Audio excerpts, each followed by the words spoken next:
आज का वीडियो ना बहुत इंपॉर्टेंट होने वाला है। ये एक वरदान साबित होगा for all the diabetic patients जो शुगर के मरीज हैं और इंसुलिन यूज करते हैं, इंसुलिन शॉट्स लगाते हैं daily. It's a boon for all IDDM patients, insulin dependent diabetic patients जो हैं। और मैं गुजारिश करूंगा, अगर आप आईडीडीएम पेशेंट हैं, अगर आप इंसुलिन डिपेंडेंट पेशेंट हैं, अगर आप इंसुलिन यूज करते हैं, डायबिटिक पेशेंट हैं, तो ये वीडियो एंड तक जरूर देखिएगा। और आपके सर्कल में, आपके कॉन्टैक्ट्स में जितने भी लोग हैं who are suffering from this problem, या वैसे भी नॉलेज के लिए ये वीडियो जरूर शेयर कीजिएगा। ये आज बड़ा इंपॉर्टेंट एक कह लें, एक तरह का फॉर्मूला कह लें, ये कॉम्बिनेशन ऑफ रेमेडीज, वो 100% हेल्प करेगी आपको। जो इंसुलिन यूज कर रहे हैं ना, शॉट्स लगा रहे हैं, उसमें आपको रिक्वायरमेंट में कमी होगी, वो कम लगाना पड़ेगा और बेनिफिट्स मिलेंगे आपको। आइए शुरू करते हैं, बात करते हैं one of the best remedies for insulin dependent patients. पिछले वीडियो से आपको अंदाजा हो गया होगा, थोड़ी बेसिक इंफॉर्मेशन मैंने शेयर की कि क्या होते हैं ये type 1 and type 2 diabetic cases.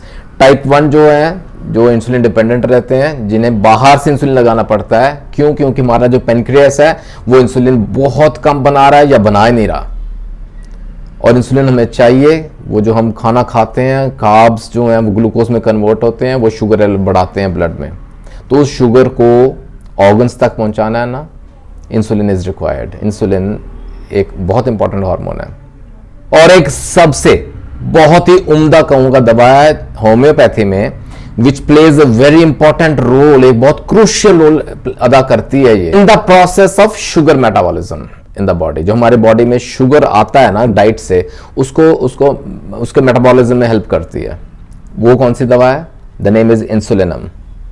इंसुलिनम कह लें, इंसुलाइनम कह लें, इंसुलिन कह लें, ठीक है। ये बड़ी इंपॉर्टेंट दवा है। इसके ऊपर अलग से पूरे वीडियो है मेरा इंसुलिनम के ऊपर, वो आप देख सकते हैं फॉर डिटेल्स। लेकिन आज का इन शॉर्ट आपको इसके मैं कुछ फंक्शंस बताता हूं, ये कैसे एक्ट करती है, बेसिकली ये कैसे फायदा पहुंचाएगी और क्या क्या फायदा पहुंचाएगी, क्या डोज, क्या पोटेंसी, कैसे इससे हम फायदा ले सकते हैं, पूरी बात करेंगे।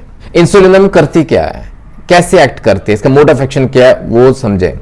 इंसुलिन बेसिकली ये ना ग्लूकोज को ना बर्न करेगी to form carbon dioxide and water. ये इसका मैकेनिज्म कह लें, ये एक्शन कह लें, यानी कि बेसिकली फैट कंबशन में हेल्प करती है बॉडी के, फैट कंबशन में। वो अल्टीमेटली क्या होगा, ग्लूकोज लेवल्स जो है वो नॉर्मल रेंज में रहेंगे आपके खून में। और इसकी इसी प्रॉपर्टी को एलोपैथिक स्कूल ने यूज किया है इन saving so many lives. Sugar के मरीजों की जानें बचाई हैं, क्योंकि अदरवाइज क्या होगा, वो डायबिटिक कीटोएसिडोसिस की तरफ जा सकते हैं, क्योंकि एक लाइफ थ्रेटनिंग कंडीशन है। डायबिटिक पेशेंट्स जो इंसुलिन डिपेंडेंट हैं, उनके लिए ये समझना बहुत जरूरी है। मैं इन शॉर्ट इसका भी आपको एक हिंट देता हूं। डायबिटिक कीटोएसिडोसिस, DKA, ये ना बड़े सिंपल से एग्जांपल से आपके सामने रखता हूं, आपको बहुत अच्छे से क्लियर हो जाएगा।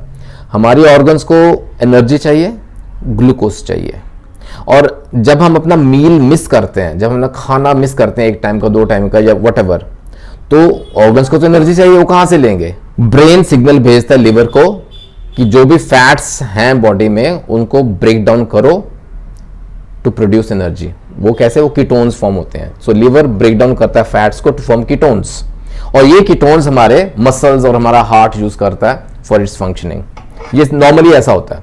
अब आप इमेजिन कीजिए, यही कीटोन्स बहुत ज्यादा मात्रा में बन रहे हैं और बहुत क्विकली बन रहे हैं, बहुत जल्दी बन रहे हैं।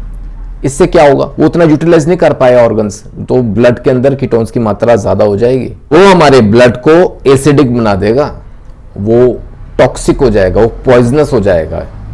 इसको बोलते हैं DKA, diabetic ketoacidosis, and this is very serious condition. ये लाइफ थ्रेटनिंग हो सकता है, जान जा सकती है इसमें। अब मैं ये आपको क्यों बता रहा हूं, DKA के मैं आपको क्यों नॉलेज दे रहा हूं, क्योंकि समटाइम्स इट इज सीन, कई बार ऐसा देखा गया है कि ये जो DKA का फिनोमिना है ना, ये फर्स्ट साइन होता है कई बार ऐसे पेशेंट्स को जो अभी डायग्नोज नहीं हो पाए। टाइप 1 डायबिटिक पेशेंट्स अभी डायग्नोज नहीं हुए, नॉर्मल जिंदगी जी रहे हैं, लेकिन इस तरह का कोई ऐसा फिनोमिना हो गया, कोई घटना घटी जिस वजह से DKA हो गया, ये कीटोएसिडोसिस हो गया। ये कई बार फर्स्ट साइन रहता है, उसके बाद डायग्नोज हो जाते हैं कि या you are type 1 diabetic patient. और कई बार जो एग्जिस्टिंग इंसुलिन डिपेंडेंट पेशेंट है ना, इंसुलिन लगा रहे हैं, शुगर के मरीज हैं, उनमें भी ये फिनोमिना होने के चांसेस होते हैं। जहां कहीं इंजरी हो जाए, जख्म हो गया, कोई सीरियस इलनेस हो गई, कोई गंभीर समस्या, कोई सीरियस डिसऑर्डर हो गया, या कई बार इंसुलिन का शॉट्स हमने मिस किए हैं, आपने डोज नहीं ली, मिस कर दिया, कोई सर्जरी होनी है, उसका स्ट्रेस ले लिया, यानी there are so many factors which can lead to DK, diabetic ketoacidosis. इतनी नॉलेज सफिशिएंट है। अगर ऐसा कोई केस होता है ना, तो इसमें भी इंसुलिनम हेल्प करती है। चलिए आइए अब आपको अब वापस let us come back to our insulinum remedy. Insulinum basically is a sarcode. ये हेल्दी टिश्यू से तैयार किया जाता है, पेनक्रियास से तैयार किया जाता है। It's a very important hormone insulinum. इसका मोड ऑफ एक्शन हमने समझ लिया, कहां देना है वो समझ लिया। अब इसके वेरी इंपॉर्टेंट 2-3 इंडिकेशंस देखें जहां ये बहुत जरूरी दिया जा सकता है, जहां ना फ्लक्चुएटिंग डायबिटीज है। जहां डायबिटीज अगर हम मेजर करते हैं ना, मॉनिटर करते हैं रेगुलर, तो बहुत ज्यादा फ्लक्चुएशंस आती हैं, एकदम से शूट अप हो जाती है, एकदम से गिर जाएगी, एकदम शूट हो जाती है फिर गिर जाएगी, फ्लक्चुएशंस हैं डायबिटीज के लेवल में, तो वहां ये जरूर देंगे। Second, juvenile diabetes. बच्चों में अगर डायबिटीज डायग्नोज हुई है, तकरीबन वो टाइप 1 डायबिटिक रहती है, हमें बाहर से इंसुलिन शॉट्स लगाने पड़ते हैं। ऐसे केसेस में हम इंसुलिनम सेफली दे सकते हैं। अच्छा, क्रॉनिक इंटेस्टिनल प्रॉब्लम्स हैं, हमारे आंतों को लेकर कोई दिक्कत है, जो कि समस्या बहुत पुरानी हो गई है, हमारी डाइजेशन को देके दिक्कत है, हमारे इंटेस्टाइन्स में प्रॉब्लम आ रही है, क्रॉनिक हो गई है, इंसुलिनम कैन हेल्प, यहाँ हेल्प करती है वो। हमारे लिवर को लेके दिक्कत है, स्पेशली एनलार्ज्ड लिवर, लिवर का साइज बढ़ गया है, आपने देखा होगा हेपेटोमेगाली के केसेस कई बार आते हैं कि स्कैन रिपोर्ट्स में, है ना, वो। एंड फाइनली जैसे ना डायरिया हो गया जो सही नहीं हो रहा, क्रॉनिक हो गया डायरिया, रिकरेंट हो गया, बार बार होता है और इजीली जा नहीं रहा। लेकिन क्रॉनिक डायरिया के केसेस में भी अगर एनलार्ज्ड लिवर साथ में एसोसिएटेड है ना, तो जादू जैसा असर करती है दवा इंसुलिनम। कुछ हद तक ना स्किन के इंडिकेशंस भी रहते हैं इसके, इंसुलिनम वहां भी हम दे सकते हैं जहां स्किन इन्फेक्शंस रहती हैं। ठीक है, यहां तक हमने ये समझ लिया टाइप 1 डायबिटीज क्या होती है, कीटोएसिडोसिस क्यों इंपॉर्टेंट रहता है समझना, diabetic patients, non diabetic patients के लिए भी क्यों इंपॉर्टेंट है। अगर ऐसे कुछ लक्षण या सिम्टम्स आने शुरू होते हैं तो शुरुआती लक्षणों में ही शुरू करें इंसुलिनम, अपने डॉक्टर की सलाह लेके शुरू कीजिएगा। अब एक इंपॉर्टेंट फॉर्मूला आपके सामने रखता हूं बिफोर वी एंड। इंसुलिनम आइडियली देखिए ट्रिचुरेशन टैबलेट्स में अवेलेबल रहती है, लॉन्ग टर्म चलेगा ये। इंसुलिनम में बहुत अच्छा रोल है, ये पेनक्रियास से इंसुलिन और निकालेगी, it will help producing more of insulin from the pancreas. तो इसकी डोज ऊपर नीचे करनी पड़ेगी हमें, but over a long period of time. Start with insulinum 30 CH potency dilution, 2 से 4 बूंदे दिन में 2 बार 1 चम्मच पानी में डाल के लें। इंसुलिनम 30 CH याद रखिएगा, ठीक है। साथ में लें नेट्रम फॉस्फोरिकम। नेट्रम फॉस्फोरिकम इस फॉर्मूले एक बहुत इंपॉर्टेंट रोल अदा करती है। आइडियली एडल्ट्स के लिए बता रहा हूं आपको, 12x टैबलेट्स लें आप, 3 गोली दिन में 3 बार ले सकते हैं। और चूंकि ये लॉन्ग टर्म चलना है, इसके बीच में एक जैसे एक ना बूस्टर डोज देते रहेंगे हम महीने में 1 बार, वो होगी सल्फर 200 की, sulphur 200 CH just once in a month.